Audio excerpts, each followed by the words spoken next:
ਇੱਕ ਵੀਰ ਜੀ ਨੇ ਕੁਐਸਚਨ ਕੀਤਾ ਸੀ ਕਿ ਕਿਸੇ ਰੀਜ਼ਨ ਕਰਕੇ ਉਹਨਾਂ ਦੇ ਬੱਚੇ ਦੀ ਡੈਥ ਹੋ ਗਈ ਹੈ and they are struggling with the reality. ਤੇ ਉਹਨਾਂ ਨੇ ਸਵਾਲ ਕੀਤਾ ਸੀ ਕਿ ਗੁਰਬਾਣੀ ਮੌਤ ਦੇ ਬਾਰੇ, ਮਰਨ ਦੇ ਬਾਰੇ ਕੀ ਆਖਦੀ ਹੈ? ਗੁਰਬਾਣੀ ਰਿਸ਼ਤੇ ਨਾਤਿਆਂ ਬਾਰੇ ਕੀ ਆਖਦੀ ਹੈ? ਗੁਰਬਾਣੀ ਜ਼ਿੰਦਗੀ ਬਾਰੇ ਕੀ ਆਖਦੀ ਹੈ? ਸੋ ਉਹਨਾਂ ਦੇ ਇਸ ਕੁਐਸਚਨ ਦਾ ਜਵਾਬ ਦੇਣ ਦੀ ਮੈਂ ਕੋਸ਼ਿਸ਼ ਕਰਾਂਗਾ। ਗੁਰਬਾਣੀ ਦੇ ਅੰਦਰ ਗੁਰਬਾਣੀ ਦੀ ਹੈਲਪ ਲਿੱਤੀ ਜਾਏ ਤੇ ਸ੍ਰੀ ਰਾਗ ਦੇ ਅੰਦਰ ਕਬੀਰ ਸਾਹਿਬ ਜੀ ਦਾ ਇੱਕ ਬੜਾ ਸੋਹਣਾ ਸ਼ਬਦ ਹੈ। ਸ਼ਬਦ ਮੈਂ ਤੁਹਾਡੇ ਨਾਲ ਸਾਂਝਾ ਕਰਦਾ। पेज नंबर है 91, श्री राग कबीर जी का। कबीर जी कहते हैं जननी जानत सुत बड़ा होत है, इतना को ना जाने कि दिन दिन अवध घटता है। कहते हैं जो माँ है जननी, जन्म देने वाली, वो अपने पुत्र वाल वेख के पुत्र नूं जन्म देंदी है, बड़ा खुश होंदी है। पुत्र हसदा है, खेडदा है, वेड़े च भजदा दौड़दा है, हौली हौली वड्डा हुंदा है, हौली हौली उही काम करन लग जांदा जिहड़े दूजे लोकां ने हुण तक कीते ने। जो भी दूजे लोकां दी सोसाइटी च, जिवें जिहड़ी सोसाइटी च असीं रहिंदे हां उदां दे काम बच्चे जिहड़े ने असीं उन्हां दे माइंड च कंडीशनिंग कर दिंदे हां। जे कोई बच्चा सिख घर दे अंदर पैदा होया ते ओह सिख कम्यूनिटी या सिख कंडीशनिंग दे अकॉर्डिंग संस्कार ले लैंदा ते उस तरीके नाल जीना शुरू कर दिंदा है। जे कोई हिंदू धर्म के अंदर पैदा होया तो उसकी कंडीशनिंग जी माइंड की है उस तरीके हो जाती है। इस तरह तरीके वक्-वक् जगहों के अंदर, वक्-वक् एनवायरनमेंट के अंदर जिथे भी कोई पैदा होंदा उस तरह दी आदत, उस तरह के बोल, उस तरह के एक्सपीरियंस उसकी जिंदगी के अंदर आ जाते हैं। सो कबीर जी कहते हैं जननी जानत है सुत बड़ा होता है, कि माँ समझती है मेरा पुत्र बड़ा वड्डा हो रहा है। माँ के मन के अंदर, माँ के माइंड के अंदर उन्हें कुछ सपने पैदा किए हैं। इत्थे जो माँ के नाल पिता नूं भी लै लईए कि माता ते पिता बच्चे की प्लैनिंग इसलिए करते हैं कि जिहड़े सपने उन्होंने जिंदगी च अपने कुछ सोचे सी नहीं पूरे हो सके, या कुछ होर चीज़ां वो चाहते सी वो नहीं मिल पाईयां, तो अपने बच्चों के मोढे के उत्ते उस डिजायरस की बंदूक नूं रख के वो चलाना चाहते हैं, पूरा करना चाहते हैं। गुरबाणी के अंदर एक होर शब्द है तुहाडे नाल मैं साझा करा कि गुरबाणी के अंदर गुरु साहब जी कहते हैं जो जननी गर्भ पालती सुत की कर आसा, वड्डा होए धन खाट दे कर भोग विलासा। कहते जिमें जननी, जिमें माँ जी पुत नूं पैदा करती है, उसनूं वड्डा करती है, उसनूं पालती है, काहदे लई? सुत की कर आसा, उहदे मन के अंदर बच्चे दे लई कुछ आशावां ने, कुछ डिजायर्स ने, कुछ सपने ने। वड्डा होए कि वड्डा होएगा, धन खाट दे, धन लियाएगा खट के,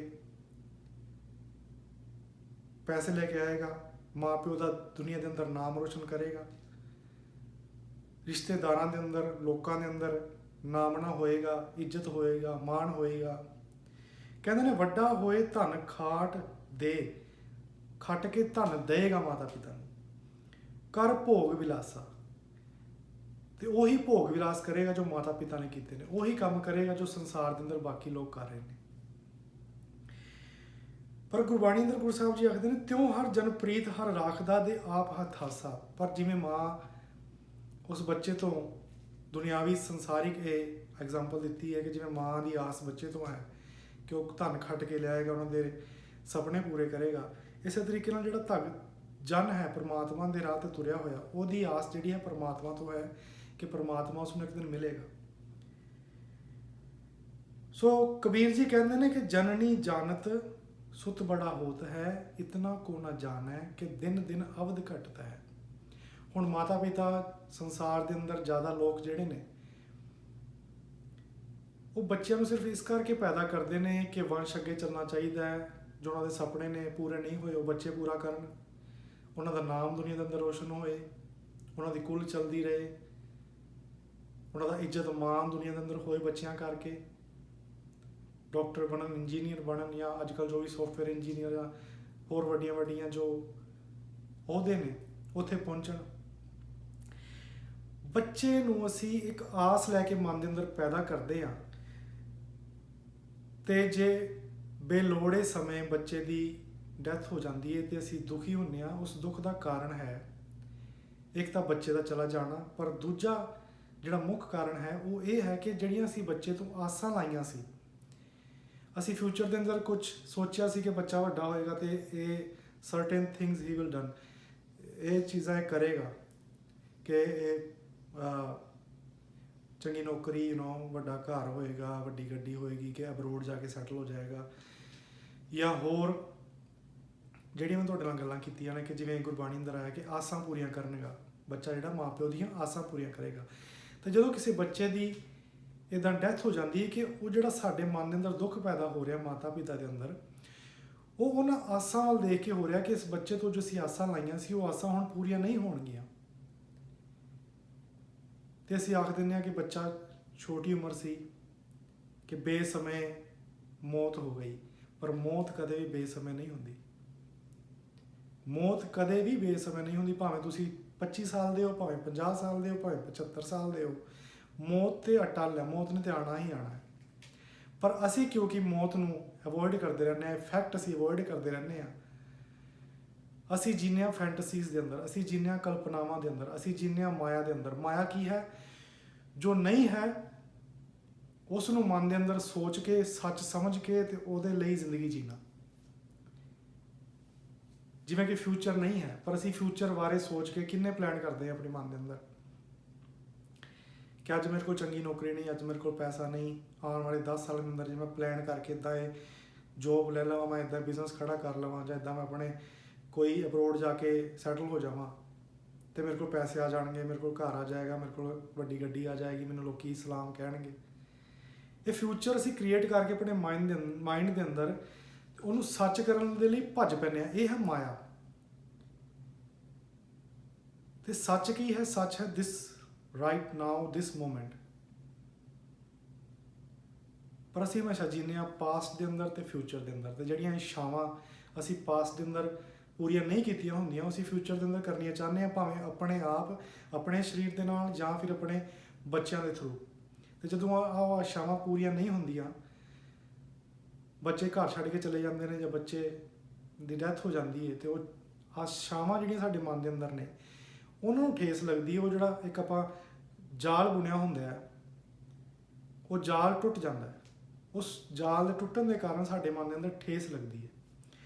ਸੋ ਕਬੀਰ ਸਾਹਿਬ ਜੀ ਕਹਿੰਦੇ ਨੇ, ਜਨਨੀ ਜਾਣਤ ਹੈ ਸੁਰਤ ਬੜਾ ਹੋਤ ਹੈ, ਇਤਨਾ ਕੋ ਨਾ ਜਾਣੈ ਜੇ ਦਿਨ ਦਿਨ ਅਵਧ ਘਟਤ ਹੈ। ਕਹਿੰਦੇ ਪਰ ਮਾਤਾ ਪਿਤਾ ਨੂੰ ਪਤਾ ਨਹੀਂ, ਉਹ ਜਿਹੜੀਆਂ ਇੱਛਾਵਾਂ, ਜਿਹੜੇ ਉਹ ਡਿਜ਼ਾਇਰਸ, ਜਿਹੜੇ ਉਹ ਸੁਪਨੇ ਲੈ ਕੇ ਬੈਠੇ ਹੋਏ ਨੇ, ਉਹ ਜੀਣ ਦੇ ਲਈ ਬੱਚਿਆਂ ਨੂੰ ਅਸੀਂ ਕਿੰਨਾ ਤੰਗ ਕਰਦੇ ਹਾਂ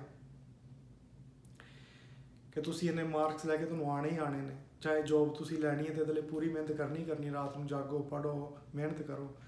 ਪਰ ਗੁਰਬਾਣੀ ਅੰਦਰ ਕਬੀਰ ਸਾਹਿਬ ਜੀ ਕਹਿੰਦੇ ਨੇ, ਇਤਨਾ ਕੋ ਨਾ ਜਾਣੈ, ਇੰਨਾ ਨਹੀਂ ਤੁਹਾਨੂੰ ਪਤਾ ਲੱਗਦਾ ਜੇ ਦਿਨ ਦਿਨ ਅਵਧ ਘਟਤ ਹੈ, ਕਿ ਜਿਹੜੇ ਤੁਸੀਂ ਸੁਪਨੇ ਲੈ ਕੇ ਉਹਨਾਂ ਨੂੰ ਤੰਗ ਕਰ ਰਹੇ ਹੋ ਜਾਂ ਉਹਨਾਂ ਦੇ ਪਿੱਛੇ ਲੱਗੇ ਹੋਏ ਹੋ ਕਿ ਪੂਰਾ ਕਰੋ, ਭਾਵੇਂ ਗੁੱਸਾ ਹੋ ਕੇ ਤੇ ਭਾਵੇਂ ਪਿਆਰ ਕਰਕੇ, ਪਰ ਤੁਸੀਂ ਉਹਨਾਂ ਨੂੰ ਫਿਊਚਰ ਦੇ ਵੱਲ ਧਕੇਲ ਰਹੇ ਹੋ, ਧੱਕਾ ਦੇ ਰਹੇ ਹੋ, ਜੋ ਕਿ ਰਿਐਲਿਟੀ ਨਹੀਂ। ਉਸ ਧੱਕੇ ਦੇਣ ਦੇ ਵਿੱਚ ਹੋ ਕੀ ਰਿਹਾ? ਦਿਨ ਦਿਨ ਅਵਧ ਘਟਤ ਹੈ, ਹੌਲੀ ਹੌਲੀ ਟਾਈਮ ਬੀਤਦਾ ਜਾ ਰਿਹਾ, ਹੌਲੀ ਹੌਲੀ ਦਿਨ ਬੀਤਦੇ ਜਾ ਰਹੇ ਨੇ, ਉਨੀ ਜ਼ਿੰਦਗੀ 'ਚ ਉਨੀ ਜ਼ਿੰਦਗੀ ਮਾਈਨਸ ਹੁੰਦੀ ਜਾ ਰਹੀ ਹੈ, ਘਟਦੀ ਜਾ ਰਹੀ ਹੈ। ਪਰ ਕਿਉਂਕਿ ਅਸੀਂ ਉਸ ਘਟਦੀ ਹੋਈ ਜ਼ਿੰਦਗੀ ਨੂੰ ਨਹੀਂ ਦੇਖਦੇ ਸੀ, ਸਾਡਾ ਧਿਆਨ ਫਿਊਚਰ 'ਚ ਹੈ, ਅਸੀਂ ਉਸ ਲਮਹਾ, ਜਿਹੜੇ ਸਾਡੇ ਕੋਲ ਲਮਹੇ ਹੁੰਦੇ ਨੇ, ਸਾਡੇ ਕੋਲ ਟਾਈਮ ਹੁੰਦਾ ਹੈ, ਅਸੀਂ ਉਹਨੂੰ ਜੀਂਦੇ ਨਹੀਂ। ਜੀਂਦੇ ਕਿਉਂ ਨਹੀਂ? ਕਿਉਂਕਿ ਸਾਡਾ ਮਨ ਜਿਹੜਾ ਹੈ, ਸਾਡਾ ਉਹ ਮਾਈਂਡ ਦੂਰ ਕਿਧਰੇ ਫਿਊਚਰ 'ਚ ਹੈ, ਤੇ ਅਸੀਂ ਮੂਮੈਂਟ ਦੇ ਅੰਦਰ ਨਹੀਂ ਜੀਂਦੇ, ਅਸੀਂ ਮੂਮੈਂਟ ਨੂੰ ਇੰਜੋਏ ਨਹੀਂ ਕਰਦੇ। ਫਿਰ ਅੱਗੇ ਕਹਿੰਦੇ ਨੇ, ਮੋਰ ਮੋਰ ਕਰ ਅਧਿਕ ਲਾਡ ਧਰ, ਪੇਖਤ ਹੀ ਜਮਰਾਓ ਹਸੈ। ਕਬੀਰ ਜੀ ਕਹਿੰਦੇ ਨੇ ਕਿ ਮੇਰਾ ਮੇਰਾ, ਕਹਿੰਦੇ ਨੇ ਮੇਰਾ ਪੁੱਤਰ, ਮਾਈ ਸਨ, ਮਾਈ ਡਾਟਰ, ਬੜੇ ਸੋਹਣੇ ਨੇ, ਬੜੇ ਚੰਗੇ ਨੇ, ਬੜੇ ਇੰਟੈਲੀਜੈਂਟ ਨੇ, ਬੜਾ ਨਾਮ ਸਾਡਾ ਕਰਨਗੇ। ਤੁਹਾਡੇ ਮਨ ਦੇ ਅੰਦਰ ਕੁਝ ਲਾਲਚ ਨੇ, ਕੁਝ ਡਰ ਨੇ, ਕੁਝ ਚਾਵਾਂ ਨੇ, ਕੁਝ ਸੁਪਨੇ ਨੇ, ਉਹ ਸੁਪਨੇ ਤੁਸੀਂ ਬੱਚਿਆਂ ਤੇ ਲੱਦੇ ਹੋ, ਪਰ ਤੁਸੀਂ ਕੀ ਕਰਦੇ ਹੋ? ਮੇਰਾ ਮੇਰਾ, ਮੋਰ ਮੋਰ ਕਰ ਅਧਿਕ ਲਾਡ ਧਰ।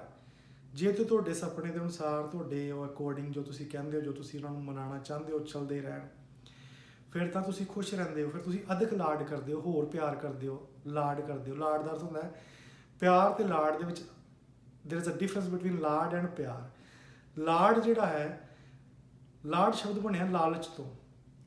ਤੁਹਾਡੇ ਮਨ ਦੇ ਅੰਦਰ ਕੁਝ ਲਾਲਚ ਹੈ, ਜਦੋਂ ਉਹ ਲਾਲਚ ਬੱਚੇ ਪੂਰਾ ਕਰਦੇ ਰਹਿੰਦੇ ਨੇ ਤੁਸੀਂ ਲਾਡ ਕਰਦੇ ਹੋ, ਦੈਟਸ ਨੋਟ ਪਿਆਰ, ਦੈਟਸ ਨੋਟ ਲਵ। ਪਿਆਰ ਦੇ ਅੰਦਰ ਕੀ ਹੁੰਦਾ? ਪਿਆਰ ਦੇ ਅੰਦਰ ਤੁਸੀਂ ਕੋਈ ਡਿਜ਼ਾਇਰ ਨਹੀਂ ਹੁੰਦੀ ਤੁਹਾਡੀ। ਪਿਆਰ ਦੇ ਅੰਦਰ there is no expectation from the kids और एनीबॉडी। प्यार ਦੇ ਵਿੱਚ ਸਿਰਫ ਪਿਆਰ ਹੁੰਦਾ ਹੈ। ਜਿਵੇਂ ਇੱਕ ਨਦੀ ਦੀ ਚੱਲ ਰਹੀ ਹੈ, ਫਲੋ ਉਹ ਵਹਿ ਰਹੀ ਹੈ, ਉਹਨੂੰ ਕੋਈ ਇਹ ਨਹੀਂ ਕਿ ਮੇਰੇ ਅੰਦਰ ਕੋਈ ਆ ਕੇ ਇਸ਼ਨਾਨ ਕਰ ਲੇ ਤਾਂ ਮੈਂ ਮੈਲ ਲਾ ਦੇਵਾਂ, ਜਾਂ ਹਵਾ ਚੱਲ ਰਹੀ ਹੈ ਤੇ ਹਵਾ ਨੂੰ ਇਹ ਨਹੀਂ ਕਿ ਮੈਨੂੰ ਕੋਈ ਅੰਦਰ ਇਨਹੇਲ ਕਰ ਲੇ ਤੇ ਮੈਂ ਆਕਸੀਜਨ ਬਣ ਜਾਵਾਂ। ਇਹ ਸਭ ਚੱਲ ਰਿਹਾ ਕੁਦਰਤ ਦਾ। ਇਸੇ ਤਰੀਕੇ ਨਾਲ ਪਿਆਰ ਇੱਕ ਲਵ is the flow of life. ਇਹਦੇ ਅੰਦਰ ਕੋਈ ਇਹ ਨਹੀਂ ਹੁੰਦਾ ਕਿ ਕੰਡੀਸ਼ਨ ਨਹੀਂ ਹੁੰਦੀ ਕਿ ਹਾਂ ਜੇ ਇੱਦਾਂ ਕਰੋਗੇ ਤੇ ਪਿਆਰ ਹੋਏਗਾ, ਜੇ ਇੱਦਾਂ ਨਹੀਂ ਕਰੋਗੇ ਤੇ ਪਿਆਰ ਨਹੀਂ ਮਿਲੇਗਾ। ਪਰ ਅਸੀਂ ਕੀ ਕਰਦੇ ਹਾਂ? ਅਸੀਂ ਲਾਡ ਕਰਦੇ ਹਾਂ ਕਿ ਜੇ ਇੱਦਾਂ ਇੱਦਾਂ ਕਰਦੇ, ਦੀਜ਼ ਆਰ ਦਾ ਸਰਟੇਨ ਤੁਸੀਂ ਰੱਖ ਦਿੰਦੇ ਹੋ ਨਾ ਅੱਗੇ ਕੁਝ I don't know what's the right word, conditions ਤੁਸੀਂ ਰੱਖ ਦਿੰਦੇ ਹੋ ਕਿ ਇੱਦਾਂ ਇੱਦਾਂ ਕਰੋਗੇ ਤੇ ਅਸੀਂ ਤੁਹਾਡੇ ਲਈ ਇਹ ਕਰਾਂਗੇ, ਬਦਲੇ 'ਚ ਤੁਹਾਨੂੰ ਇਹ ਦੇਵਾਂਗੇ, ਜੇ ਨਹੀਂ ਕਰੋਗੇ ਤੇ ਬਾਹਰ ਜਾਣ ਦਾ ਰਸਤਾ ਤੁਹਾਨੂੰ ਪਤਾ ਹੈ। ਸੋ ਗੁਰਬਾਣੀ ਅੰਦਰ ਕਹਿੰਦੇ ਨੇ ਮੋਰ ਮੋਰ ਕਰ ਅਦਕ ਲਾਡ ਧਰ ਪੇਖਤ ਹੀ ਜਮਰਾਓ ਹਸੈ। ਜਮਰਾਓ ਦਾ ਅਰਥ ਇੱਥੇ ਜਮਰਾਜ ਪੁਰਾਣੇ ਸਮੇਂ 'ਚ ਕੀਤਾ ਜਾਂਦਾ ਸੀ, ਪਰ ਜਦ ਅੱਜ ਅਸੀਂ ਇਸ ਜਮਰਾਓ ਦਾ ਅਰਥ ਕਰੀਏ ਤਾਂ ਇਹਦਾ ਮਤਲਬ ਹੈ ਟਾਈਮ ਨਿਕਲਦਾ ਜਾ ਰਿਹਾ, ਟਾਈਮ ਹੱਥੋਂ ਗਵਾਚਦਾ ਜਾ ਰਿਹਾ। ਤੁਸੀਂ ਪਿਆਰ ਨਹੀਂ ਕਰ ਰਹੇ, ਤੁਸੀਂ ਜ਼ਿੰਦਗੀ ਨਹੀਂ ਜੀ ਰਹੇ, ਤੁਸੀਂ ਆਪਣੀ ਫੈਂਟਸੀਜ਼ ਦੇ ਵਿੱਚ, ਆਪਣੇ ਇਲੂਜਨ ਦੇ ਅੰਦਰ, ਆਪਣੇ ਮਾਈਂਡ ਦੇ ਅੰਦਰ ਜੀ ਰਹੇ ਹੋ, ਵਿਚ ਇਜ਼ ਨੋਟ ਟਰੂ। ਸੋ ਮੋਰ ਮੋਰ ਕਰ ਅਦਕ ਲਾਡ ਧਰ ਪੇਖਤ ਹੀ ਜਮਰਾਓ ਹਸੈ। ਜਮ ਹੱਸਦਾ, ਟਾਈਮ ਲੰਘ ਰਿਹਾ, ਟਾਈਮ ਹੱਸ ਰਿਹਾ। ਫਿਰ ਗੁਰਬਾਣੀ ਅੰਦਰ ਕਬੀਰ ਜੀ ਕਹਿੰਦੇ ਨੇ ਐਸਾ ਤੈਂ ਜਗ ਭਰਮ ਲਾਇਆ। ਕਹਿੰਦੇ ਨੇ ਐਸਾ ਜਿਹੜਾ ਜੱਗ ਹੈ, ਜਿਹੜਾ ਸੰਸਾਰ ਹੈ, ਜਿਹੜਾ ਵਰਲਡ ਹੈ, ਇਸੇ ਭਰਮ 'ਚ ਲੱਗਿਆ ਹੋਇਆ। ਭਰਮ ਕੀ ਹੈ? ਜੋ ਨਹੀਂ ਹੈ ਉਹਦੇ ਲਈ ਭੱਜਣਾ, ਉਹਦੇ ਲਈ ਜ਼ਿੰਦਗੀ ਕੱਢਣੀ, ਜੋ ਹੈ ਉਹਨੂੰ ਛੱਡ ਦੇਣਾ, ਉਹਨੂੰ ਭੁੱਲ ਜਾਣਾ। ਭਰਮ ਕੀ ਹੈ? ਜੋ ਹੱਥਾਂ 'ਚ ਨਹੀਂ ਹੈ, ਜੋ ਸਾਡੇ ਕੋਲ ਅੱਜ ਨਹੀਂ ਹੈ, ਜੋ ਸੱਚ ਨਹੀਂ ਹੈ, ਉਹਨੂੰ ਸੱਚ ਮੰਨ ਕੇ ਫਿਊਚਰ ਦੇ ਵਿੱਚ ਉਹਨੂੰ ਪਾਉਣ ਦੇ ਲਈ ਭੱਜਣਾ। ਕੈਸੇ ਬੁਝੈ ਜਬ ਮੋਇਆ ਹੈ ਮਾਇਆ। ਕਬੀਰ ਜੀ ਕਹਿੰਦੇ ਨੇ ਕਿਵੇਂ ਬੁਝੇ ਇਹ ਇਨਸਾਨ ਵਿਚਾਰਾ, ਕਿਉਂਕਿ ਮਾਇਆ ਦੇ ਅੰਦਰ ਗੁੱਝਿਆ ਹੋਇਆ, ਮਾਇਆ ਦੇ ਅੰਦਰ ਇਹ ਮੋਇਆ ਹੋਇਆ। ਮਾਇਆ ਦੇ ਅੰਦਰ ਮੋਇਆ ਹੋਣ ਦਾ ਅਰਥ ਇਹ ਹੈ ਕਿ ਸਾਡੇ ਜਿਹੜੇ ਸਰਾਊਂਡਿੰਗਸ ਨੇ, ਜਿਹੜੀ ਸਾਡੀ ਸੰਗਤ ਹੈ, ਉਹ ਵੀ ਸਾਡੇ ਵਰਗੀ ਹੈ। ਸਵੇਰ ਤੋਂ ਲੈ ਕੇ ਸ਼ਾਮ ਤੱਕ ਅਸੀਂ ਆਪਣੇ ਵਰਗੇ ਲੋਕਾਂ ਨੂੰ ਮਿਲਦੇ ਹਾਂ। और जी सरदार जी तुसी सुनाओ, ਜਾਂ और आप सुनाइए कैसा चल रहा है बिजनेस आपका, बच्चे क्या कर रहे हैं, कहाँ तक पहुँच गए हैं, आगे की क्या प्लानिंग है, दिस इज़ ऑल माया। ਜੇ ਅਸੀਂ ਗੁਰਦੁਆਰੇ ਵੀ ਜਾਂਦੇ ਹਾਂ ਤਾਂ ਗੁਰਦੁਆਰੇ ਵੀ ਅਸੀਂ ਇਸੇ ਕਰਕੇ ਜਾਂਦੇ ਹਾਂ, ਜਾਂ ਪਾਠ ਵੀ ਅਸੀਂ ਇਸੇ ਕਰਕੇ ਕਰਦੇ ਹਾਂ ਕਿ ਜੋ ਸਾਡੀਆਂ ਡਿਜ਼ਾਇਰਸ ਨੇ, ਜੋ ਸਾਡੇ ਲਾਲਚ ਨੇ, ਉਹ ਰੱਬ ਜੀ ਪਰਮਾਤਮਾ ਜੀ ਪੂਰੇ ਕਰ ਦਿਓ। ਅਸੀਂ ਅਰਦਾਸ ਕਰਵਾਉਂਦੇ ਹਾਂ, ਅਸੀਂ ਪਾਠ ਕਰਵਾਉਂਦੇ ਹਾਂ, ਅਸੀਂ ਗੁਰਦੁਆਰੇ ਆਵਾਂਗੇ ਸਵੇਰੇ ਸ਼ਾਮ। ਸੋ ਅਸੀਂ ਰੱਬ ਨੂੰ ਵੀ ਆਪਣੀਆਂ ਇੱਛਾਵਾਂ ਲਈ ਯੂਜ਼ ਕਰਦੇ ਹਾਂ। ਲੋਕਾਂ ਨੂੰ ਤਾਂ ਕਰਦੇ ਹੀ ਕਰਦੇ ਹਾਂ, ਰੱਬ ਨੂੰ ਵੀ ਕਰਦੇ ਹਾਂ। ਸੋ ਕਬੀਰ ਜੀ ਕਹਿੰਦੇ ਨੇ ਕੈਸੇ ਬੂਝੈ ਜਬ ਮੋਹਿਆ ਹੈ ਮਾਇਆ। ਇਹ ਬੰਦਾ ਜਿਹੜਾ ਮਾਇਆ 'ਚ ਮੋਇਆ ਹੋਇਆ, ਮਾਇਆ ਮੀਨਸ ਸਿਰਫ ਪੈਸਾ ਨਹੀਂ ਹੁੰਦਾ, ਕਿ ਮਾਇਆ ਮੀਨਸ ਇਲੂਜਨ ਵਿਚ ਇਜ਼ ਨੋਟ ਟਰੂ। ਤੁਸੀਂ ਜੋ ਕ੍ਰੀਏਟ ਕੀਤਾ ਆਪਣੇ ਮਾਈਂਡ ਦੇ ਅੰਦਰ, it can be anything. So ਅੱਗੇ ਕਬੀਰ ਜੀ ਕਹਿੰਦੇ ਨੇ ਕਹਿਤ ਕਬੀਰ ਛੋੜ ਬਿਖਿਆਰਸ ਇਤ ਸੰਗਤ ਨਿਹਚੋ ਮਰਨਾ। ਕਬੀਰ ਜੀ ਕਹਿੰਦੇ ਨੇ ਛੱਡੋ, ਇਹ ਕਬੀਰ ਛੱਡੇ ਝੂਠੇ ਲਾਲਚ, ਛੱਡੇ ਵਿਖਿਆ ਦਾ ਰਸ। ਵਿਖਿਆ ਮੀਨਸ ਪਲੈਜਰਸ ਆਫ ਕਰਪਸ਼ਨ। ਇਹ ਜਿਹੜੇ ਤੁਸੀਂ ਪਲੈਜਰ ਲੈਣਾ ਚਾਹੁੰਦੇ ਹੋ ਬਾਹਰੋਂ, ਕਿ ਪੈਸਾ ਆ ਜਾਏਗਾ, ਕਿ ਆਨੰਦ ਮਾਣਾਂਗੇ, ਖੁਸ਼ੀ ਆਏਗੀ, ਮਜ਼ਾ ਆਏਗਾ, ਕਹਿੰਦੇ ਨੇ ਛੋੜ ਇਹ ਵਿਖਿਆ ਰਸ। ਕਿਉਂ?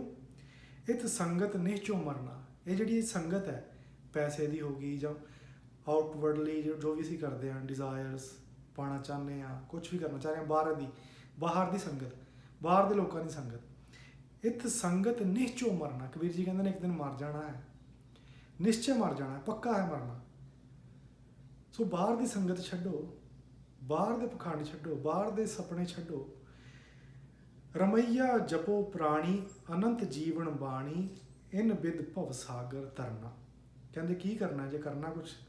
ਜੇ ਕੁਛ ਕਰਨ ਲਈ ਹੈ ਸੰਸਾਰ ਦੇ ਅੰਦਰ, ਰਮਈਆ ਜਪੋ ਪ੍ਰਾਣੀ। ਇਹ ਬੰਦੇ ਰਮਈਆ ਨੂੰ ਜਪ। ਰਮਈਆ ਮੀਨਸ, ਰਮਈਆ ਇੱਕ ਨਾਮ ਦਿੱਤਾ ਗਿਆ ਯੋਰ ਇਨਰ ਸਟੇਟ। ਜਿੰਨੇ ਵੀ ਰੱਬ ਦੇ ਨਾਮ ਅਸੀਂ ਦੇਖਦੇ ਹਾਂ ਜਾਂ ਸੁਣਦੇ ਹਾਂ, ਜਾਂ ਲੈਂਦੇ ਆ, Ram, Krishna, Allah, Rahim, they are not some kind of God sitting in the clouds, ਕਿਧਰ ਉੱਪਰ ਨਹੀਂ ਬੈਠਾ ਰੱਬ, ਉਹਦੇ ਨਾਮ ਨਹੀਂ ਹੈਗੇ। That's your inner state of being.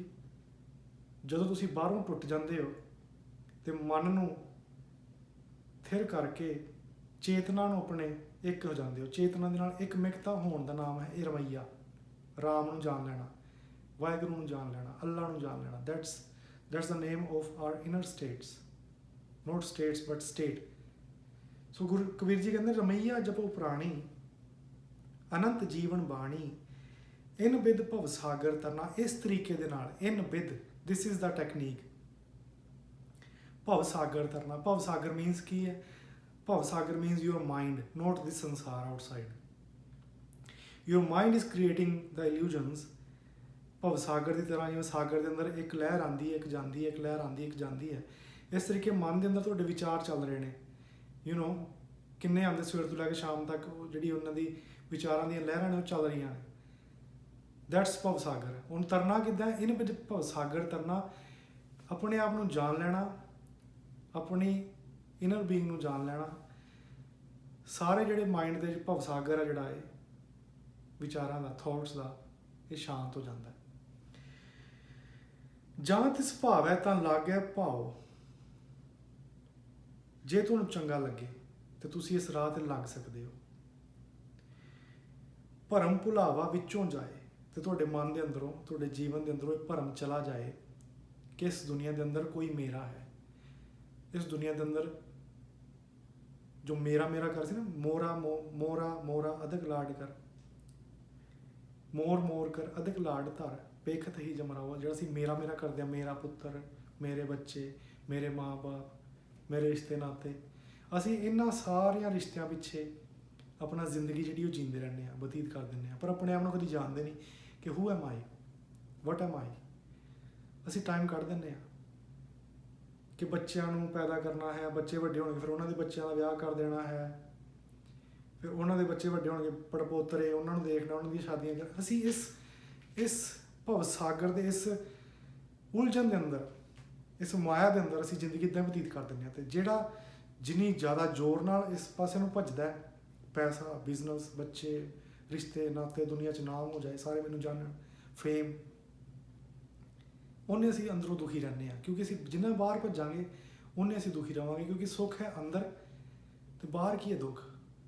ਅਸੀਂ ਭੱਜਦੇ ਹਾਂ ਦੁੱਖ ਨੂੰ ਖੁਦ ਲੈਣ ਲਈ, ਪਰ ਅਸੀਂ ਕਦੀ ਆਪਣੇ ਆਪ ਨੂੰ ਜਾਣਦੇ ਨਹੀਂ, ਆਪਣੇ ਆਪ ਨੂੰ ਅਸੀਂ ਪਹਿਚਾਣਦੇ ਨਹੀਂ ਕਿ ਮੈਂ ਕੌਣ ਹਾਂ, ਮੈਂ ਕੀ ਹਾਂ। ਜੇ ਤੁਸੀਂ ਆਪਣੇ ਆਪ ਦਾ ਰੀਅਲ ਨੇਚਰ, ਆਪਣੇ ਆਪ ਦਾ ਰੀਅਲ ਸਰੂਪ ਜਾਣ ਲਓ ਤੇ ਤੁਹਾਨੂੰ ਪਤਾ ਲੱਗ ਜਾਏਗਾ ਕਿ ਇਸ ਬਾਹਰ ਦਾ ਕੋਈ ਵੀ ਦੁੱਖ ਮੈਨੂੰ ਦੁੱਖ ਨਹੀਂ ਕਰ ਸਕਦਾ। ਬੱਚਾ ਚਲਾ ਜਾਏ ਦੁੱਖ ਨਹੀਂ ਦੇ ਸਕਦਾ, ਕਿਉਂਕਿ ਤੁਹਾਨੂੰ ਪਤਾ ਹੈ ਕਿ ਬੱਚਾ ਕਿਧਰੇ ਗਿਆ ਨਹੀਂ।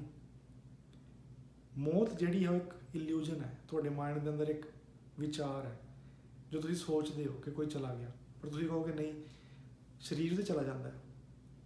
ਸਰੀਰ ਜਿਹੜਾ ਹੈ ਉਹ ਤੁਹਾਨੂੰ ਪਤਾ 5 ਐਲੀਮੈਂਟਸ, ਸਾਰੀ ਸਟੋਰੀ ਪਤਾ ਕਿ ਦੁਬਾਰਾ ਉਹਨਾਂ ਐਲੀਮੈਂਟਸ 'ਚੋਂ ਮਿਲ ਜਾਂਦੇ ਨੇ, ਬਟ ਇੱਥੇ ਕੁਛ ਵੀ ਮਰਦਾ ਨਹੀਂ। ਗੁਰਬਾਣੀ ਅੰਦਰ ਇੱਕ ਸ਼ਬਦ ਹੈ, ਬੁਰਾ ਨਹੀਂ ਸਭ ਭਲਾ ਹੀ ਹੈ ਰੇ। ਕਹਿੰਦੇ ਸੰਸਾਰ ਦੇ ਅੰਦਰ ਕੁਛ ਵੀ ਬੁਰਾ ਨਹੀਂ ਹੁੰਦਾ, ਸਭ ਭਲਾ ਹੈ। ਚੰਗਾ ਤੇ ਮਾੜਾ ਜਿਹੜਾ ਅਸੀਂ ਲੇਬਲ ਦਿੰਦੇ ਆ ਉਹ ਸਾਡਾ ਮਾਈਂਡ ਕ੍ਰੀਏਟ ਕਰਦਾ ਹੈ।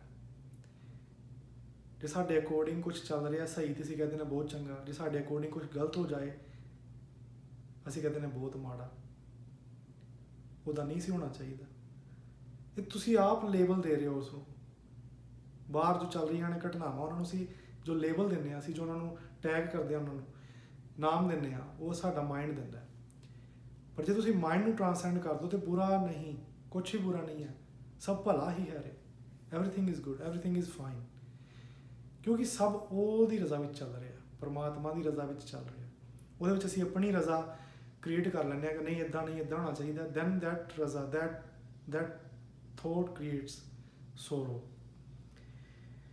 ਸੋ ਕਬੀਰ ਸਾਹਿਬ ਜੀ ਕਹਿੰਦੇ ਨੇ, ਉਪਜੈ ਸਹਿਜ ਗਿਆਨ ਮਤ ਜਾਗੈ, ਗੁਰ ਪ੍ਰਸਾਦ ਅੰਤਰ ਲਿਵ ਲਾਗੈ। ਜੇ ਤੁਸੀਂ ਗੁਰੂ ਨਾਲ ਜੁੜ ਕੇ, ਗੁਰੂ ਨਾਲ ਪਿਆਰ ਪਾ ਕੇ ਅੰਦਰ ਨੂੰ ਜਾਣ ਦੀ, ਅੰਦਰ ਨੂੰ ਤੁਰਨ ਦੀ ਕੋਸ਼ਿਸ਼ ਕਰੋ, ਉਪਜੈ ਸਹਿਜ ਗਿਆਨ। ਕਹਿੰਦੇ ਤੁਹਾਡੇ ਮਨ ਦੇ ਅੰਦਰ, ਤੁਹਾਡੇ ਜੀਵਨ ਦੇ ਅੰਦਰ ਸਹਿਜ ਗਿਆਨ ਉਪਜੇਗਾ। ਨੋਟ ਗਿਆਨ ਫਰੋਮ ਦ ਬੁੱਕਸ ਕਿ ਤੁਸੀਂ ਗ੍ਰੰਥ ਪੜ੍ਹ ਲਏ, ਵੇਦ ਪੜ੍ਹ ਲਏ, ਉਪਨਿਸ਼ਦ ਪੜ੍ਹ ਲਏ, ਗੀਤਾ ਪੜ੍ਹ ਲਈ, ਗੁਰੂ ਗ੍ਰੰਥ ਸਾਹਿਬ ਜੀ ਪੜ੍ਹ ਲਿਆ। ਉਹ ਗਿਆਨ ਨਹੀਂ ਹੈ, ਉਹ ਉਧਾਰ ਨੌਲੇਜ ਹੈ। ਤੁਸੀਂ ਬਾਹਰੋਂ ਪੜ੍ਹ ਕੇ ਯਾਦ ਕਰ ਲਿਆ, ਪਰ ਤੁਹਾਡਾ ਆਪਣਾ ਐਕਸਪੀਰੀਅੰਸ ਉਹਦੇ ਨਾਲ ਕਦੀ ਵੀ ਮੇਲ ਨਹੀਂ ਖਾਂਦਾ। ਉਪਜੇ ਸਹਿਜ ਗਿਆਨ। ਸਹਿਜ ਗਿਆਨ ਦਾ ਅਰਥ ਹੈ ਵਿਜ਼ਡਮ ਵਿਦਿਨ, ਅੰਦਰੋਂ ਤੁਹਾਡੇ ਗਿਆਨ ਉਪਜਦਾ ਹੈ। ਫਿਰ ਤੁਹਾਨੂੰ ਅੰਦਰੋਂ ਸਭ ਕਲੀਅਰ ਹੋ ਜਾਂਦਾ ਹੈ ਕਿ ਜ਼ਿੰਦਗੀ ਕੀ ਹੈ, ਕੀ ਚੰਗਾ, ਕੀ ਮਾੜਾ ਹੈ। ਤੁਸੀਂ ਦੁਖੀ ਨਹੀਂ ਹੁੰਦੇ ਕਿਉਂਕਿ ਤੁਹਾਨੂੰ ਪਤਾ ਹੈ ਕਿ ਦੁੱਖ ਜਿਹੜਾ ਉਹ ਮਾਈਂਡ ਕ੍ਰੀਏਟ ਕਰਦਾ ਹੈ। ਤੁਹਾਨੂੰ ਪਤਾ ਲੱਗ ਜਾਂਦਾ ਕਿ ਮਨ ਜਿਹੜਾ ਉਹ ਕਿਵੇਂ ਕੰਮ ਕਰਦਾ ਹੈ, ਮਾਈਂਡ ਦੀ ਗੇਮ ਪਤਾ ਲੱਗ ਜਾਂਦੀ ਹੈ। ਸੋ ਸਹਿਜ ਗਿਆਨ ਉਪਜਦਾ ਹੈ। ਉਪਜੈ ਸਹਿਜ ਗਿਆਨ ਮਤ ਜਾਗੈ, ਗੁਰ ਪ੍ਰਸਾਦ ਅੰਤਰ ਲਿਵ ਲਾਗੈ। ਗੁਰੂ ਦੀ ਕਿਰਪਾ ਦੇ ਨਾਲ ਲਿਵ ਜਿਹੜੀ ਹੈ ਤੁਹਾਡਾ ਧਿਆਨ ਜਿਹੜਾ ਹੈ, ਅਵੇਅਰਨੈਸ ਜਿਹੜੀ ਉਹ ਅੰਦਰ ਲੱਗ ਜਾਂਦੀ ਹੈ, ਟਿਕ ਜਾਂਦੀ ਹੈ। ਹੁਣ ਸਾਡੀ ਅਵੇਅਰਨੈਸ, ਸਾਡਾ ਧਿਆਨ ਕਿੱਥੇ ਹੈ, ਟੈਨਸ਼ਨ ਕਿੱਥੇ ਹੁੰਦੀ ਹੈ? ਬਾਹਰ। ਸਵੇਰ ਤੋਂ ਲੈ ਕੇ ਸ਼ਾਮ ਤੱਕ ਅਸੀਂ ਬਾਹਰ ਭੱਜਦੇ ਹਾਂ, ਸਾਨੂੰ ਕੁਛ ਮਿਲ ਜਾਏ, ਕੁਛ ਕਰ ਲਈਏ।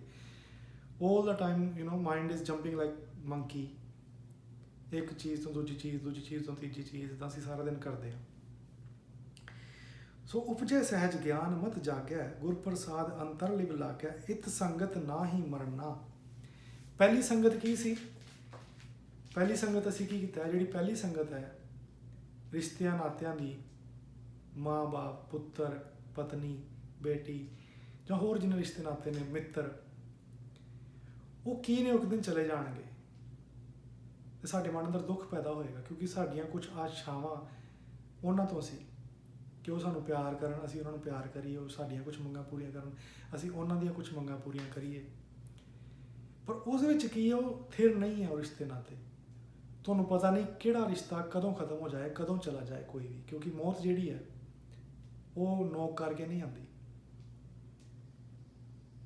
ਸੋ ਜਦੋਂ ਤੁਸੀਂ ਇਸ ਤਰੀਕੇ ਨਾਲ ਆਪਣੇ ਆਪ ਨੂੰ ਜਾਣ ਲੈਂਦੇ ਹੋ, ਗੁਰੂ ਦੀ ਕਿਰਪਾ ਦੇ ਨਾਲ ਅੰਤਰਲੀ ਵੀ ਲੱਗ ਜਾਂਦੀ ਹੈ, ਤੁਹਾਨੂੰ ਪਤਾ ਲੱਗ ਜਾਂਦਾ ਕਿ ਸਾਰੇ ਰਿਸ਼ਤੇ ਨਾਤੇ ਜਿਹੜੇ ਨੇ, ਮੋਹ ਤੁਹਾਡਾ ਜਿਹੜਾ ਰਿਸ਼ਤਿਆਂ ਦੇ ਵਿੱਚੋਂ ਟੁੱਟ ਜਾਂਦਾ ਹੈ। ਫਿਰ ਪੈਦਾ ਕੀ ਹੁੰਦਾ? ਪਿਆਰ। ਡਿਫਰੈਂਸ ਬਿਟਵੀਨ ਮੋਹ ਐਂਡ ਪਿਆਰ। ਮੋਹ ਵਿੱਚ ਅਸੀਂ ਕੁਝ ਚਾਹੁੰਦੇ ਹਾਂ ਦੂਸਰੇ ਤੋਂ, ਲਾਲਚ ਹੁੰਦਾ ਹੈ, ਤੇ ਦੂਜੇ ਪਾਸੇ ਡਰ ਹੁੰਦਾ ਹੈ। ਡਰ ਕੀ ਹੁੰਦਾ ਹੈ? ਕਿ ਉਹ ਬੰਦਾ ਚਲਾ ਨਾ ਜਾਏ, ਕਿ ਉਹ ਰਿਸ਼ਤਾ ਟੁੱਟ ਨਾ ਜਾਏ, ਉਹ ਰਿਸ਼ਤਾ ਖਤਮ ਨਾ ਹੋ ਜਾਏ, ਮੌਤ ਨਾ ਹੋ ਜਾਏ।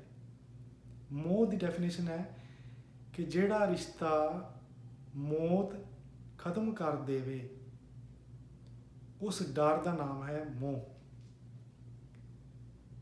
ਔਰ ਪਿਆਰ ਕੀ ਹੈ? ਜਦੋਂ ਪਿਆਰ ਤੁਸੀਂ ਅੰਦਰੋਂ ਲਿਵ ਲੱਗਦੀ ਹੈ, ਜਾਗਦੀ ਹੈ, ਅੰਤਰ ਗਿਆਨ ਜਾਗਦਾ ਹੈ, ਸਹਿਜ ਗਿਆਨ ਜਾਗਦਾ ਹੈ, ਤੁਹਾਨੂੰ ਪਤਾ ਲੱਗਦਾ ਹੈ ਕਿ ਸਭ ਇੱਕ ਹੈ।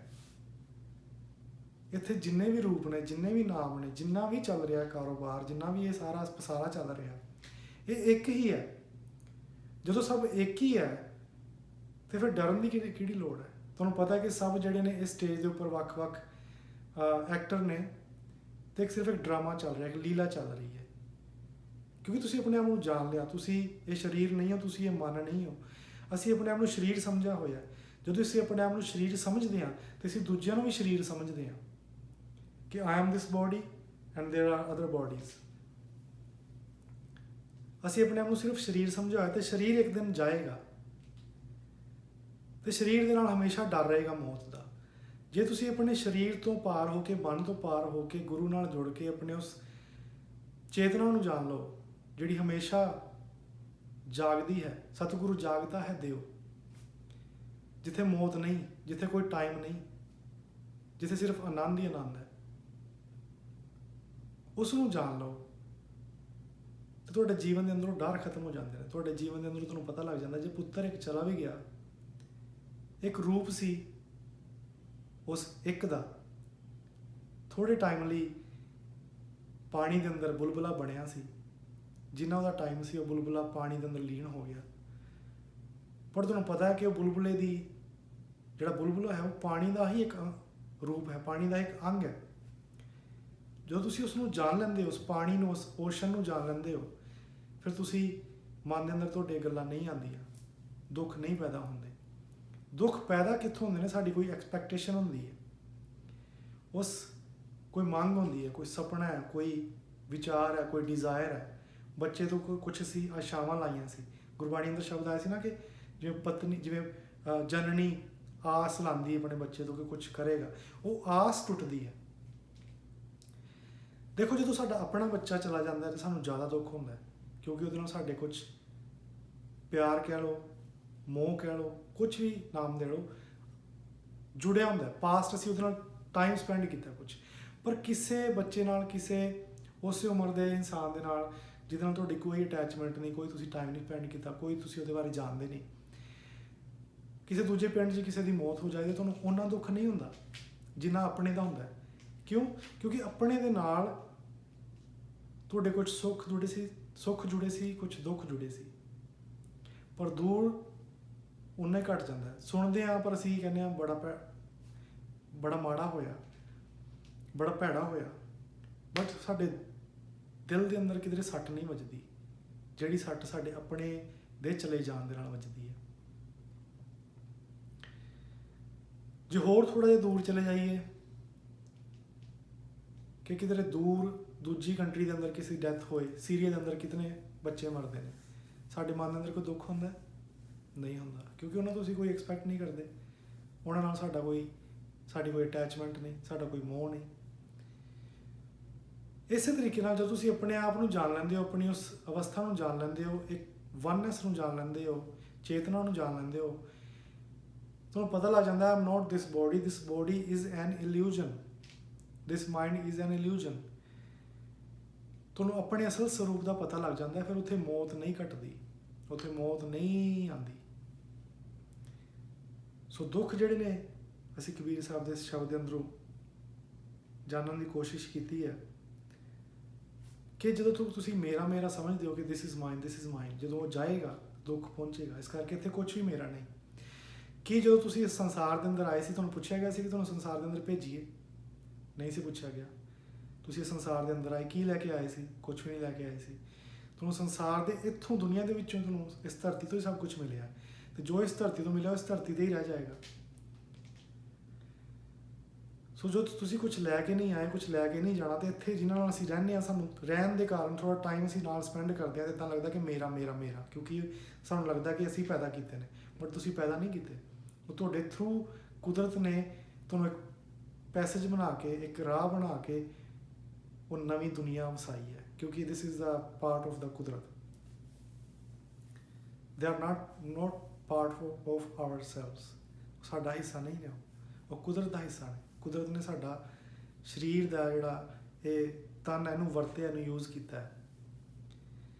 ਸੋ ਇੱਥੇ ਮੇਰਾ ਕੁਝ ਵੀ ਨਹੀਂ। ਇੱਥੇ ਤੁਸੀਂ ਇਕੱਠਾ ਕਰਦੇ ਰਹਿੰਦੇ ਹੋ ਕਿ ਮੇਰਾ ਸਰੀਰ ਦੇ ਨਾਲ ਤੁਸੀਂ ਪਹਿਲਾਂ ਆਪਣੇ ਆਪ ਨੂੰ ਸਰੀਰ ਸਮਝਦੇ ਹੋ, ਫਿਰ ਜੋ ਵੀ ਤੁਸੀਂ ਇਸ ਸਰੀਰ ਦੇ ਨਾਲ ਇਕੱਠਾ ਕਰਦੇ ਹੋ ਉਹ ਤੁਹਾਨੂੰ ਲੱਗਦਾ ਕਿ ਮੇਰੇ ਸਰੀਰ ਨੇ ਮੈਂ ਇਕੱਠਾ ਕੀਤਾ ਤੇ ਮੇਰਾ ਹੋ ਗਿਆ। ਨੋ, ਇਹ ਭਰਮ ਹੈ। ਇੱਥੇ ਕੁਝ ਵੀ ਆਪਣਾ ਨਹੀਂ। ਇੱਥੇ ਸਿਰਫ ਇੱਕ ਰਾਜ ਲੀਲਾ ਤੇਰੇ ਰਾਜ ਬਣੇ ਆਈ। This is a Leela, play ਚੱਲਦਾ ਪਿਆ। ਡਾਇਰੈਕਟਰ ਕੋਈ ਹੋਰ ਹੈ, ਰਾਈਟਰ ਕੋਈ ਹੋਰ ਹੈ, ਵੀ ਆਰ ਜਸਟ ਐਕਟਰਸ। ਜਿਵੇਂ ਡਾਇਰੈਕਟਰ ਨੇ ਸਕ੍ਰਿਪਟ ਲਿਖੀ ਹੋਈ ਹੈ ਉਵੇਂ ਅਸੀਂ ਐਕਟਿੰਗ ਕਰਨੀ ਹੈ। ਜਿਹੜਾ ਜਿੰਨੀ ਜ਼ਿਆਦਾ ਵਧੀਆ ਐਕਟਿੰਗ ਕਰੇਗਾ ਉਨੀ ਉਹਨੂੰ ਜ਼ਿਆਦਾ ਖੁਸ਼ੀ ਮਿਲੇਗੀ, ਜਿਹੜਾ ਮਾੜੀ ਕਰੇਗਾ ਉਹਨੂੰ ਉਨੇ ਜ਼ਿਆਦਾ ਦੁੱਖ ਮਿਲਣਗੇ। ਸੋ ਗੁਰਬਾਣੀ ਕਹਿੰਦੀ ਹੈ ਕਿ ਸੰਸਾਰ ਦੇ ਰਿਸ਼ਤੇ ਜਿਹੜੇ ਨੇ, ਜਨਨੀ ਜਾਣਤ ਸੁਤ ਬੜਾ ਹੋਦ ਹੈ, ਇਤਨਾ ਕੋ ਨਾ ਜਾਣੇ ਕਿ ਦਿਨ ਅਵਧ ਘਟਦਾ ਹੈ। ਇਹ ਸਾਰੇ ਰਿਸ਼ਤੇ ਨਾਤੇ ਨੇ ਹੌਲੀ ਹੌਲੀ ਦੂਰ ਹੁੰਦੇ ਜਾਣੇ ਨੇ। ਇੱਕ ਦਿਨ ਇਹ ਸਰੀਰ ਵੀ ਨਹੀਂ ਰਹਿਣਾ। ਸੋ ਸਰੀਰ ਇਸ ਤੋਂ ਪਹਿਲਾਂ ਕਿ ਜਾਏ ਉਸ ਨੂੰ ਜਾਣ ਲਓ ਜੋ ਸਰੀਰ ਦੇ ਅੰਦਰ ਹੈ, ਜੋ ਇੱਕ ਹੈ, ਜੋ ਮਰਦਾ ਨਹੀਂ। ਉਸ ਨੂੰ ਜਾਣ ਕੇ ਸਭ ਜਾਣ ਲਿਆ ਜਾਂਦਾ ਹੈ। ਸੋ ਹੋਰ ਵੀ ਬਹੁਤ ਸਾਰੇ ਸ਼ਬਦ ਨੇ ਗੁਰਬਾਣੀ ਦੇ ਅੰਦਰ ਜਿਹੜੇ ਇਸ ਤਰੀਕੇ ਨਾਲ ਸਾਨੂੰ ਸਮਝਾਉਣ ਦੀ ਕੋਸ਼ਿਸ਼ ਕਰਦੇ ਨੇ ਕਿ ਕਾਕੋ ਮਾਤ ਪਿਤਾ ਸੁਤ ਧੀਆਂ, ਗ੍ਰਹਿ ਬਣਤਾ ਕਿਛ ਸੰਗ ਨ ਲੀਆ। ਕਿ ਮਾਂ ਕਾਹਦੀ, ਪੁੱਤ ਕਾਹਦਾ, ਪਿਤਾ ਕਾਹਦਾ, ਧੀਆਂ ਕਾਹਦੀਆਂ, ਗ੍ਰਹਿ ਬਣਤਾ ਕਿਛ ਸੰਗ ਨ ਲੀਆ। ਤੁਹਾਡੀ ਇਸਤਰੀ, ਤੁਹਾਡੀ ਵਾਈਫ ਜਿਹੜੀ ਹੈ, ਕਿਛ ਸੰਗ ਨ ਲੀਆ, ਕਿਸੇ ਨੇ ਵੀ ਤੁਹਾਡਾ ਸਾਥ ਨਹੀਂ ਦੇਣਾ। ਐਸੀ ਸੰਚ ਜੋ ਬਿਨਸਤ ਨਾ ਹੀ, ਐਸੀ ਕੋਈ ਚੀਜ਼ ਇਕੱਠੀ ਕਰੋ। ਜੇ ਇਕੱਠਾ ਹੀ ਕਰਨਾ ਚਾਹੁੰਦੇ ਹੋ, ਤੁਸੀਂ ਪ੍ਰੋਪਰਟੀ ਇਕੱਠੀ ਕਰਦੇ ਹੋ, ਨਾਮ ਇਕੱਠੇ ਕਰਦੇ ਹੋ, ਪੈਸਾ ਇਕੱਠਾ ਕਰਦੇ ਹੋ, ਬੱਚੇ ਇਕੱਠੇ ਕਰਦੇ ਹੋ, ਰਿਸ਼ਤੇ ਨਾਤੇ ਇਕੱਠੇ ਕਰਦੇ ਹੋ। ਗੁਰਬਾਣੀ ਅੰਦਰ ਕਹਿੰਦੇ ਨੇ ਜੇ ਤੁਸੀਂ ਕੁਝ ਇਕੱਠਾ ਹੀ ਕਰਨਾ ਚਾਹੁੰਦੇ ਹੋ ਨਾ, ਐਸੀ ਸੰਚ, ਕੋਈ ਐਸੀ ਚੀਜ਼ ਸੰਚੋ, ਐਸੀ ਚੀਜ਼ ਇਕੱਠੀ ਕਰੋ ਜੋ ਬਿਨਸਤ ਨਾ ਹੀ, ਜਿਹੜੀ ਬਿਨਸਦੀ ਨਹੀਂ, ਜਿਹੜੀ ਮਰਦੀ ਨਹੀਂ, ਜਿਹੜੀ ਜਾਂਦੀ ਨਹੀਂ। ਪ੍ਰੋਪਰਟੀ ਅੱਜ ਹੈ ਕੱਲ੍ਹ ਚਲੀ ਜਾਏਗੀ, ਰਿਸ਼ਤੇ ਨਾਤੇ ਅੱਜ ਹੈਗੇ ਨੇ ਕੱਲ੍ਹ ਚਲੇ ਜਾਣਗੇ, ਬੱਚੇ ਅੱਜ ਹੈਗੇ ਨੇ ਕੱਲ੍ਹ ਚਲੇ ਜਾਣਗੇ। ਕੀ ਕੋਈ ਇਹਦੇ 'ਚ ਅੰਤਰ ਪੈਂਦਾ ਕਿ ਉਹ 10 ਸਾਲ ਦੀ ਉਮਰ 'ਚ ਚਲੇ ਗਏ, ਜਾਂ 15 ਸਾਲ ਦੀ ਉਮਰ 'ਚ ਚਲੇ ਗਏ, ਜਾਂ 20 ਸਾਲ ਦੀ ਉਮਰ 'ਚ ਚਲੇ ਗਏ, ਜਾਂ 25 ਸਾਲ ਦੀ ਉਮਰ 'ਚ ਚਲੇ ਗਏ। ਜਿਨ੍ਹਾਂ ਨੇ ਇੱਕ ਦਿਨ ਚਲੇ ਜਾਣਾ ਹੈ, ਸੱਚਾਈ ਹੈ ਉਹ ਚਲੇ ਹੀ ਜਾਣਾ ਹੈ। ਸੋ ਐਸੀ ਸੰਚੋ ਕੋਈ ਚੀਜ਼ ਜੋ ਬਿਨਸਤ ਨਾਹੀਂ, ਜੋ ਬਿਨਸਦੀ ਨਹੀਂ, ਜੋ ਖਤਮ ਨਹੀਂ ਹੁੰਦੀ। ਪਤ ਸੇਤੀ ਆਪਣੇ ਘਰ ਜਾਹੀ, ਇੱਜ਼ਤ ਦੇ ਨਾਲ। ਹੁਣ ਤੇ ਅਸੀਂ ਇੰਨਾ ਕੁਛ ਕਰਦੇ ਹੋਏ, ਇੰਨਾ ਕੁਛ ਕਮਾਉਂਦੇ ਹੋਏ, ਫਿਰ ਵੀ ਸਾਡੀ ਇੱਜ਼ਤ ਨਹੀਂ ਹੁੰਦੀ, ਕਿਉਂਕਿ ਬਾਹਰ ਦੀ ਇੱਜ਼ਤ ਝੂਠੀ ਹੈ। ਜੋ ਦੁਨੀਆ ਤੁਹਾਨੂੰ ਦਏ ਉਹ ਝੂਠੀ ਹੈ। ਇੱਜ਼ਤ ਇੱਕ ਹੀ ਹੈ, ਪਤ ਸੇਤੀ ਆਪਣੇ ਘਰ ਜਾਹੀ, ਆਪਣੇ ਘਰ ਦੇ ਅੰਦਰ ਉਸ ਇੱਜ਼ਤ ਨੂੰ, ਉਸ ਪਿਆਰੇ ਨੂੰ ਜਾਣ ਲੈਣਾ, ਸਭ ਤੋਂ ਵੱਡੀ ਇੱਜ਼ਤ ਇਹੀ ਹੈ। ਸਾਧ ਸੰਗ, ਕੱਲ ਕੀਰਤਨ ਗਾਇਆ, ਸਾਧ ਸੰਗ ਦੇ ਨਾਲ ਮਿਲ ਕੇ, ਕਿਸੇ ਜਾਗੇ ਹੋਏ ਨੂੰ, ਕਿਸੇ ਗੁਰੂ ਦੇ ਨਾਲ ਮਿਲ ਕੇ, ਜਿਹਨੇ ਉਸ ਨੂੰ ਜਾਣਿਆ ਹੈ, ਉਹਨੂੰ ਪਹਿਚਾਨਿਆ ਹੈ, ਉਹਦੇ ਤੱਕ ਪਹੁੰਚਿਆ ਹੈ, ਉਹਦੇ ਨਾਲ ਮਿਲ ਕੇ ਕੀਰਤਨ ਗਾਇਆ, ਉਸ ਦੀ ਕੀਰਤੀ ਕਰੋ, ਉਸ ਦੀ ਸਿਫਤ ਸਲਾਹ ਕਰੋ। ਨਾਨਕ ਤੇ ਬੋਹਰ ਨਾ ਆਇਆ। ਨਾਨਕ ਜੀ ਕਹਿੰਦੇ ਨੇ ਫਿਰ ਉਹ ਦੁਬਾਰਾ ਇਸ ਦੁਨੀਆ ਦੇ ਅੰਦਰ ਨਹੀਂ ਆਉਂਦਾ, ਦੁਬਾਰਾ ਉਹ ਇਸ ਸੰਸਾਰ ਦੇ ਅੰਦਰ ਨਹੀਂ ਆਉਂਦਾ, ਦੁਬਾਰਾ ਉਸਨੂੰ ਇਸ ਸੰਸਾਰ ਦਾ ਜਿਹੜਾ ਚੱਕਰ ਹੈ ਮਾਇਆ ਦਾ, ਇਹ ਨਹੀਂ ਕਰਨਾ ਪੈਂਦਾ, ਇਹ ਨਹੀਂ ਜੀਣਾ ਪੈਂਦੀ ਇਹ ਲਾਈਫ। ਫਿਰ ਉਹ ਜਿਹੜਾ ਹੈ ਉਹ ਪਾਰ ਹੋ ਗਿਆ ਸਮੇਂ ਤੋਂ, ਉਸ ਨੂੰ ਫਿਰ ਜਨਮ ਨਹੀਂ ਲੈਣਾ ਪੈਂਦਾ, ਉਸ ਨੂੰ ਮੌਤ ਨਹੀਂ ਕੁਝ ਕਰ ਸਕਦੀ, ਕਿਉਂਕਿ ਉਸਨੇ ਉਸ ਨੂੰ ਜਾਣ ਲਿਆ ਜੋ ਮੌਤ ਤੋਂ ਪਰੇ ਹੈ, ਉਸ ਨੂੰ ਜਾਣ ਲਿਆ ਜੋ ਜੀਵਨ ਤੋਂ ਪਾਰ ਹੈ। ਸੋ ਅਸੀਂ ਵੀ ਦੁੱਖ ਤਾਂ ਹੁੰਦਾ ਹੈ, ਪਰ ਦੁੱਖ ਨੂੰ ਭੁਲਾ ਕੇ ਆਪਣੇ ਆਪ ਨੂੰ ਜਾਣੀਏ। ਜਦੋਂ ਤੱਕ ਅਸੀਂ ਆਪਣੇ ਆਪ ਨੂੰ ਹੀ ਨਹੀਂ ਜਾਣ ਲੈਂਦੇ, ਉਦੋਂ ਤੱਕ ਸੁੱਖ ਨਹੀਂ ਆ ਸਕਦਾ। ਜੇ ਬੱਚੇ ਸਾਡੇ ਜਿੰਦਾ ਵੀ ਰਹਿਣ, ਜੇ ਰਿਸ਼ਤੇ ਨਾਤੇ ਸਾਡੇ ਸਾਡੇ ਕੋਲ ਵੀ ਰਹਿਣ, ਸਾਰੀ ਦੁਨੀਆ ਵੀ ਸਾਨੂੰ ਮਿਲ ਜਾਏ, ਬਟ ਆਪਣੇ ਆਪ ਨੂੰ ਅਸੀਂ ਨਾ ਜਾਣਿਆ ਹੋਏ, ਆਪਣੇ ਆਪ ਨੂੰ ਅਸੀਂ ਨਾ ਪਹਿਚਾਨਿਆ ਹੋਏ, ਸੁੱਖ ਨਹੀਂ ਆ ਸਕਦਾ, ਆਨੰਦ ਨਹੀਂ ਆ ਸਕਦਾ। ਤੁਸੀਂ ਦੇਖਿਆ ਨਾ ਕਿੰਨੇ ਲੋਕ ਨੇ ਦੁਨੀਆ ਦੇ ਅੰਦਰ ਜਿਨ੍ਹਾਂ ਕੋਲ ਬਹੁਤ ਸਾਰਾ ਪੈਸਾ ਹੈ, ਦੁਨੀਆ ਉਹਨਾਂ ਨੂੰ ਜਾਣਦੀ ਵੀ ਹੈ, ਨਾਮ ਵੀ ਹੈ, ਬਟ ਉਹਨਾਂ ਦੀਆਂ ਤੁਸੀਂ ਅੱਖਾਂ ਵੇਖੋਗੇ ਤੇ ਅੱਖਾਂ ਦੇ ਅੰਦਰ ਉਹਨਾਂ ਦੀ ਖੁਸ਼ੀ ਨਹੀਂ, ਅੱਖਾਂ ਦੇ ਅੰਦਰ ਉਹਨਾਂ ਦੇ ਆਨੰਦ ਨਹੀਂ, ਅੱਖਾਂ ਦੇ ਅੰਦਰ ਉਹਨਾਂ ਦੇ ਦੁੱਖ ਹੈ, ਪੀੜਾ ਹੈ। ਬੋਲਦੇ ਨਹੀਂ, ਉਹ ਹੱਸਦੇ ਨੇ, ਝੂਠੇ ਚਿਹਰੇ ਨੇ, ਝੂਠੀ ਮੁਸਕਾਨ ਹੈ। ਕਿਉਂਕਿ ਬਾਹਰੋਂ, ਗੁਰਬਾਣੀ ਅੰਦਰ ਬੜਾ ਸੁੰਦਰ ਸ਼ਬਦ ਹੈ, ਬਾਹਰ ਢੂੰਡਤ ਬਹੁਤ ਦੁੱਖ ਪਾਵੈ। ਜਦੋਂ ਤੱਕ ਤੁਸੀਂ ਬਾਹਰੋਂ ਲੱਭ ਰਹੇ ਹੋ ਕੁਝ, ਬਹੁਤ ਦੁੱਖ ਪਾਵੈ, ਬਾਹਰੋਂ ਸਿਰਫ ਦੁੱਖ ਹੀ ਮਿਲੇਗਾ। ਘਰ ਅੰਦਰ, ਘਰ ਅੰਮ੍ਰਿਤ, ਜਿਹੜਾ ਅੰਮ੍ਰਿਤ ਹੈ, ਜਿਹੜਾ ਜਿਹਨੂੰ ਜਾਣਨ ਦੇ ਨਾਲ ਤੁਸੀਂ ਮਰਦੇ ਨਹੀਂ। ਅੰਮ੍ਰਿਤ ਦਾ ਅਰਥ ਹੁੰਦਾ ਜਿਹੜਾ ਮੌਤ ਤੋਂ ਪਾਰ ਹੈ, ਅੰਮ੍ਰਿਤ। ਘਰ ਅੰਮ੍ਰਿਤ ਘਟ ਮਾਹੀ ਜੀਓ। ਇਸ ਸੰਸਾਰ ਦੇ ਅੰਦਰ ਜੇ ਕੁਝ ਪਾਣਾ ਹੈ ਤੇ ਤੁਹਾਡੇ ਘਟ ਦੇ ਅੰਦਰ, ਤੁਹਾਡੇ ਅੰਦਰ ਹੈ। ਉਸ ਅੰਦਰ ਨੂੰ ਜਾਣੀਏ, ਅੰਦਰ ਕੀ ਹੈ। ਥੋੜਾ ਟਾਈਮ ਕੱਢ ਕੇ ਬੈਠੀਏ ਆਪਣੇ ਆਪ ਨਾਲ, ਅੱਖਾਂ ਬੰਦ ਕਰਕੇ ਦੇਖੀਏ ਅੰਦਰ। ਹੌਲੀ ਹੌਲੀ ਟਾਈਮ ਜਿਵੇਂ ਜਿਵੇਂ ਪਾਸ ਹੋਏਗਾ ਸਾਨੂੰ ਪਤਾ ਲੱਗਣਾ ਸ਼ੁਰੂ ਹੋਏਗਾ, ਇੱਕਦਮ ਨਹੀਂ ਪਤਾ ਲੱਗੇਗਾ। ਸਾਧ ਸੰਗਤ, ਸਾਧੂ ਦੀ ਸੰਗਤ ਕੀਤੀ ਜਾਏ, ਕਿਸੇ ਮਸਤ ਫਕੀਰ ਦੀ ਸੰਗਤ ਕੀਤੀ ਜਾਏ, ਕਿਸੇ ਗੁਰੂ ਦੀ ਸੰਗਤ ਕੀਤੀ ਜਾਏ, ਤੇ ਉਸ ਅੰਦਰ ਵਾਲੇ ਸਹਿਜ ਆਨੰਦ ਨੂੰ ਪਾ ਲਿਆ ਜਾਏ, ਤੇ ਫਿਰ ਕੋਈ ਵੀ ਦੁੱਖ ਨੇੜੇ ਨਹੀਂ ਆਉਂਦਾ। ਬਾਹਰੋਂ ਫਿਰ ਤੁਹਾਨੂੰ ਜੋ ਵੀ ਹੁੰਦਾ ਬਾਹਰ ਹੋਈ ਜਾਏ, ਕੋਈ ਉਹਦਾ ਫਰਕ ਨਹੀਂ ਪੈਂਦਾ। ਸੋ ਬਾਹਰੋਂ ਟੁੱਟ ਕੇ ਅੰਦਰ ਵੱਲ ਨੂੰ ਜਾਈਏ, ਬਾਹਰੋਂ ਛੁੱਟ ਕੇ ਅੰਦਰ ਨਾਲ ਜੁੜੀਏ, ਤਾਂ ਹੀ ਜਿਹੜਾ ਹੈ ਇਹ ਜ਼ਿੰਦਗੀ ਜਿਹੜੀ ਹੈ ਅਸੀਂ ਜੀਣ ਦਾ ਅਸਲ ਸਵਾਦ ਆਉਂਦਾ ਹੈ। ਉਸ ਤੋਂ ਪਹਿਲਾਂ ਜੋ ਸਭ ਕੁਝ ਮਿਲ ਜਾਏ, ਜਿੰਨਾ ਮਰਜ਼ੀ ਇਕੱਠਾ ਕਰ ਲਿਆ ਜਾਏ, ਕੁਛ ਵੀ ਜੀਣ ਦਾ ਮਜ਼ਾ ਨਹੀਂ ਆਉਂਦਾ। ਤੁਸੀਂ ਟਾਈਮ ਪਾਸ ਕਰ ਸਕਦੇ ਹੋ, ਟਾਈਮ ਕੱਢ ਸਕਦੇ ਹੋ, ਪਰ ਜ਼ਿੰਦਗੀ ਜੀਣ ਦਾ ਅਸਲ ਮਜ਼ਾ ਹੈ ਆਪਣੇ ਆਪ ਨੂੰ ਜਾਣਨਾ ਕਿ ਮੈਂ ਕੌਣ ਹਾਂ, ਅੰਦਰ ਮੇਰੇ ਕੀ ਹੈ। ਉਸ ਨੂੰ ਜਾਣ ਲਿਆ ਜਾਏ ਤੇ ਸਹਿਜ ਆਨੰਦ ਦੀ ਪ੍ਰਾਪਤੀ ਹੋ ਜਾਂਦੀ ਹੈ।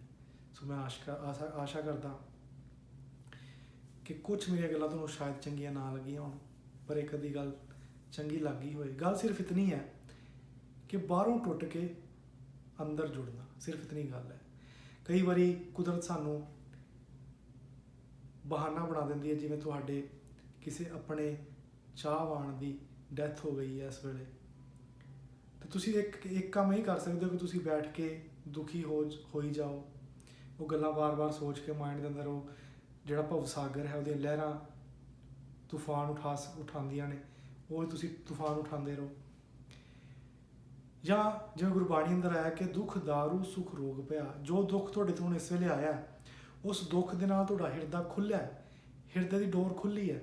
ਉਸ ਡੋਰ ਨੂੰ ਖੋਲ੍ਹ ਕੇ ਦੂਜੀ ਤੁਹਾਡੇ ਕੋਲ ਆਪਸ਼ਨ ਹੈ ਕਿ ਤੁਸੀਂ ਅੰਦਰ ਜਾ ਸਕਦੇ ਹੋ ਇਸ ਵੇਲੇ। ਸੋ ਦੂਜੀ ਆਪਸ਼ਨ ਬੜੀ ਵਧੀਆ, ਕਿਉਂਕਿ ਇੱਥੇ ਹਰ ਵੇਲੇ ਮੌਤ ਦਾ ਸਾਇਆ ਜਿਹੜਾ ਘੁੰਮ ਰਿਹਾ ਹੈ। ਇਸ ਤੋਂ ਪਹਿਲਾਂ ਕਿ ਅਸੀਂ ਜਾਈਏ, ਇਸ ਤੋਂ ਪਹਿਲਾਂ ਕਿ ਸਾਡੇ ਹੋਰ ਕੋਈ ਚਾਹ ਬਣ ਜਾਏ, ਸਾਡੇ ਹੋਰ ਜ਼ਿੰਦਗੀ ਅੰਦਰ ਦੁੱਖ ਆਏ, ਆਪਣੇ ਆਪ ਨੂੰ ਜਾਣ ਲਿਆ ਜਾਏ। ਆਪਣੇ ਆਪ ਨੂੰ ਜਾਣਨ ਤੋਂ ਬਾਅਦ ਇਹ ਪਤਾ ਲੱਗ ਜਾਂਦਾ ਕਿ ਇੱਥੇ ਕੋਈ ਮਰਦਾ ਨਹੀਂ, ਕੋਈ ਮੌਤ ਨਹੀਂ, ਸਿਰਫ ਇੱਕ ਹੈ ਤੇ ਇੱਕ ਦਾ ਪਸਾਰਾ ਹੈ, ਇੱਕ ਦੇ ਸਾਰੇ ਰੂਪ ਨੇ, ਇੱਕ ਦੀ ਸਾਰੀ ਲੀਲਾ ਹੈ। Thank you very much.